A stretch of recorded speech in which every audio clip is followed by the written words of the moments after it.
மனதில் நின்ற காதலியே மனைவியாக வரும்போது சோகம் கூட சுகமாகும், வாழ்க்கை இன்பவரமாகும்.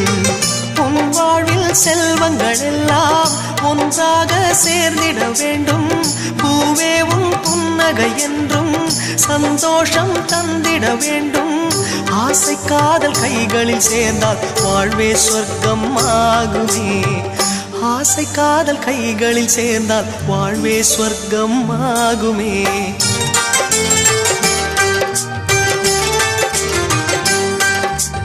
ஆனந்தம் ஆனந்தம் பாடும் மனமாசையின் ஊஞ்சலில் ஆடும்.